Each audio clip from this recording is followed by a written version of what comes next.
வேலூர்னாலே வேல்தான்னு ஒரு பக்கம் நாம பேசிக்கிட்டு இருந்தாலும் பருவசூழல் மாறுபாடு வேறு மாதிரி பண்ணிட்டு இருக்கு. இந்த ஆண்டு ஆற்காட்டில் அதிக மழைப்பொழிவு நடந்த சம்பவம்லாம் நடந்துச்சு.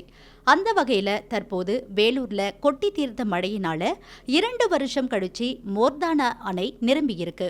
தமிழக ஆந்திர எல்லையோரம் அமைந்துள்ள இந்த மோர்தானா அணை 11.5 மீட்டர் உயரம், 263 மில்லியன் கன அடி கொள்ளளவு. கடைசியா 2023ஆம் ஆண்டு முழு கொள்ளளவை எட்டிய இந்த அணை இப்போ மறுபடியும் முழு கொள்ளளவை எட்டி கடல் போல ரம்மியமா காட்சியளித்து வருகிறது. தற்போது மோர்தானா அணையில் இருந்து 40 கன அடி தண்ணீர் வெளியேற்றப்பட்டு வருகிறது. இதனால குடியாத்தம், கேவி குப்பம், பேரணாம்பட்டு, காட்பாடி உள்ளிட்ட பகுதிகளை சேர்ந்த விவசாயிகள் மகிழ்ச்சி அடைந்துள்ளனர்.